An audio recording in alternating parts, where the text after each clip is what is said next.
Esta forma ya ahora el mga kongresista del Mindanao con el Mindanao Black, un manera según este para más queda unido el mga kongresista del Mindanao durante el liderato del President-elect Rodrigo Duterte, quien de Mindanao también. Según con el Congressman-elect del Distrito 2 Manix Dalipe, ya entra también él en el grupo, y el congresista del Distrito 1 Celso Lobregat. If I'm not mistaken, doon attend mga 70 at that time. Quando tan meeting kami niya.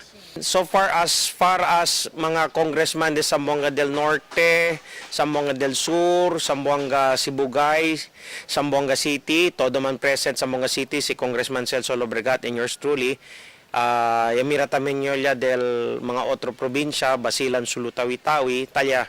Actually, mapuwersa ka nel black eh. Debe según toma ventaja el mga kongresista del Mindanao para sacar manada proyecto y fondo para na Mindanao, mientras de Mindanao también el siguiente presidente del país. Especialmente según kaya promete si Duterte que uno de su prioridad amo para implementar mga proyecto infrastruktura na Mindanao.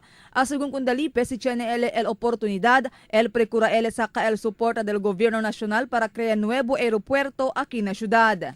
Nagkwento niya todo mga congressman de Mindanao, sakay kita ste bentaha kay el presidente di aton estaba aquí na Mindanao. Kay sayang el oportunidad no nasa anyo term del presidente si kita mga de Mindanao hindi pwede pasaka kun el mga proyekto. So I'm very optimistic with a president from Mindanao que suporta el Mindanao Black. We can get more projects for Mindanao. So, todos yan form kami. We will have one Mindanao, one voice from Mindanao, el mga congressmen, estaba na Mindanao.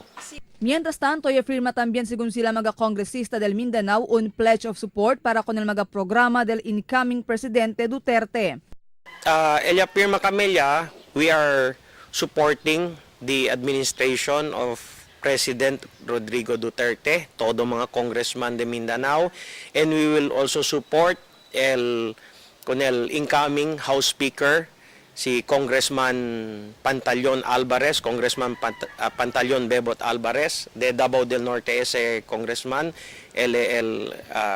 kada House Speaker, and also todo mga programa del administrasyon. Takre si Dalipe que este cosa sila firma hindi ay ponen alanganin con el posisyon del gobierno lokal na cuantos mag-aasunto igual el asunto del Bangsamoro Basic Law.